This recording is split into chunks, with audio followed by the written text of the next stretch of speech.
Hey everyone, and welcome back to another video. It's been a while since I've done a review, but man, it feels good to be back. Especially because today we're talking about a game that I feel like a lot of people might skip, or even not know about, Pragmata. For those unaware, Pragmata is a sci-fi action game with a hacking puzzle twist developed by Capcom. And honestly, Capcom has been absolutely crazy lately, dropping huge titles recently like Monster Hunter Stories 3, and Resident Evil Requiem, with even more games planned to release in the latter half of the year. Capcom is easily Developer of the Year in my mind. Even though I'm personally not a huge fan of Resident Evil or Monster Hunter, I can't deny the quality of those games. Pragmata stands out as the new kid on the block, with a unique sci-fi setting and a pretty interesting hacking system. But does it actually deliver on that premise? Let's talk about it. And hey, if you enjoyed this video, go ahead and hit that like button and subscribe for more content like this. Also, before I forget to mention, I played the Switch 2 version of Pragmata, and I chose that version for a specific reason, but we'll get into that. The story of Pragmata takes place sometime in the future on a lunar research station. That's right, baby, we're on the moon. At this station, there's a new material called lunafilament. Think of it like a 3D printer, but on a massive scale. It can literally create cities and robots. You play as an astronaut named Hugh, who ends up stranded after an incident wipes out his crew. He then meets a mysterious young girl named Diana, who turns out to be an android created on this very station. The two team up, and the story follows their journey to return to Earth while stopping a rogue AI known as Edis. Now, the AI itself feels more like an obstacle than a fully developed character, but honestly, that's okay for a game like this. Pragmata's story is simple, and that's what makes it so refreshing. It's not too complicated or convoluted. It's not trying to be this huge epic story with all these twists and turns, but instead chooses to focus on the relationship of the main duo and their journey together. It's not going to blow you away with its narrative, but it doesn't need to. Hugh and Diana's dynamic leans into themes of parenthood, and it's honestly so sweet. Both characters feel like a fish out of water, constantly learning from each other as they explore the station. There's also a cautionary angle about the AI and how it can be corrupted, paired with the use of lunafilament, which feels especially relevant with where technology is today. Like I mentioned earlier, I played the Switch 2 version, which is not something I usually do. Hold up, I know I'm like a Nintendo guy, let me explain. Normally, if a third-party game launches on both Switch and something like the PS5, I go for the more powerful system. But this time, the demo actually sold me on the Switch 2 version. Now, if you want the absolute best visuals and performance, of course the PS5, Xbox Series X, and the PC are still the way to go. I'm not going to sit here and say the Switch 2 is on par with those systems. No, there are some compromises. But the Switch 2 version won me over for two reasons. For one, the portability, of course, but two, it doesn't compromise nearly as much as you would expect. Performance is around 60 frames per second for the most part, with some dips here and there. I will say that the game's performance is much better in linear tight spaces rather than the more open-ended ones. Once the areas get a little bit more open, the performance unfortunately takes a little bit of a dip, making it probably around 30 or so. That being said, it's normally a pretty smooth 30, but you can definitely tell the difference. Character models look great, and while environments and shadows do take a hit in resolution, nothing looks really bad, at least in terms of when you're in the middle of gameplay. In my opinion, it compromises just enough to have the game still look great and play relatively smooth, all while keeping the ability to play on the go. Capcom again continues to impress with third-party support here. It's honestly kind of wild how well this runs on a portable system.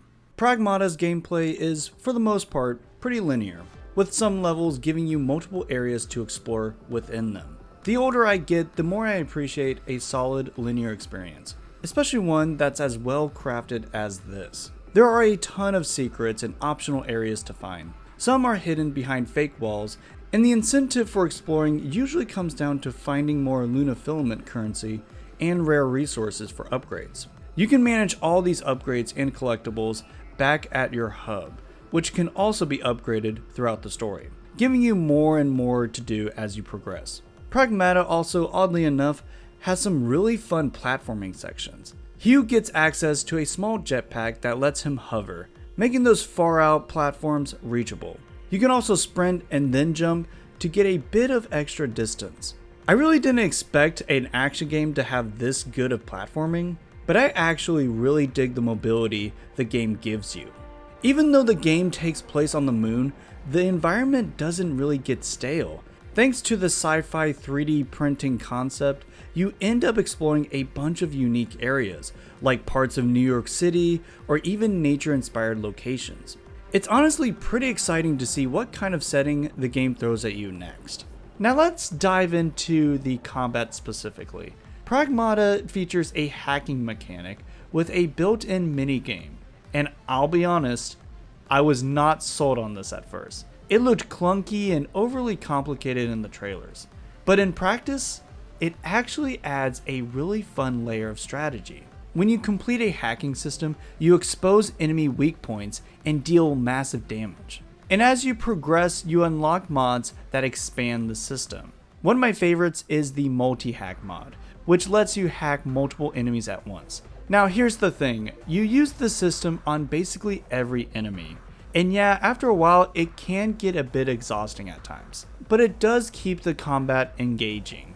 The gunplay itself feels very similar to modern Resident Evil, tight aiming, satisfying feedback, the works. There's also a really fun dodge mechanic, which you can upgrade to slow down time if you dodge at the perfect moment. On top of that, everything is upgradable. Your mobility, your weapons, your suits, your abilities, all powered by Luna Filament. Not sponsored. If you love progression systems, upgrades, and unlocking new gear, this game absolutely delivers. I don't know why, but it just itches that certain part of my brain where it just feels good to upgrade everything that I have on my person. The game features 4 main weapon classes. You got your primary, which is your default weapon with unlimited ammo. You got your attack weapon, which is heavy hitters like shotguns. You got your tactical weapons, which are basically used to set up enemies so you can deal damage effectively. And then you got your defense weapons, which are used for protection and distraction. You'll cycle through these depending on your resources. You have multiple weapons for each class, and while you always have your primary weapon on hand, you don't always have the others, so you have to keep track of your ammo and use these other weapons wisely. Thankfully, these other weapons appear pretty frequently, but if you're like me, there will be times where it's just you and your trusty primary weapon. It's funny, I was actually worried that the game on the standard difficulty was going to be too easy. I was feeling like I was going through the first few levels of Pragmata with little to no trouble. And then it ramps up. Enemies get bigger and faster, they straight up throw mechanical titans at you. Pragmata features a good variety of enemies to throw at you, in all shapes and sizes. I was worried that the limitation of using robots would get old by the end of it, but they actually use a lot of creative designs. As a whole, Pragmata's combat has a nice blend of satisfying gunplay and quick thinking puzzles. The music was composed by Yasumasa Kitagawa. The soundtrack mostly comprises of electronic style music which pairs well with the sci-fi setting. I will say personally there's not a lot of memorable tracks for me, but the soundtrack does fit the game very well, especially when it comes to the enemy encounters. Overall, Capcom delivered on a really solid sci-fi action game with Pragmata. The hacking system could have easily been a frustrating gimmick, but it actually works, and it works really well. The story is simple but effective, with a strong emotional core centered around Hugh and Diana. Hugh himself is a bit basic, but their relationship really carries the narrative. And yeah, we've seen the parent and child dynamic a lot in games recently, but I'm not gonna lie, I still love it. Gameplay wise, this is exactly what I wanted. A fast-paced sci-fi adventure with upgrades, collectibles, and plenty of ways to destroy robots. Is it groundbreaking? No. Is it trying to be? Also no. I definitely recommend checking out Pragmata, especially if you're on the fence like I was. The demo completely changed my expectations. I would have never bought the game without playing the demo. So if you haven't already, go try it out. And thank you guys so much for watching. I will see y'all next time. God bless.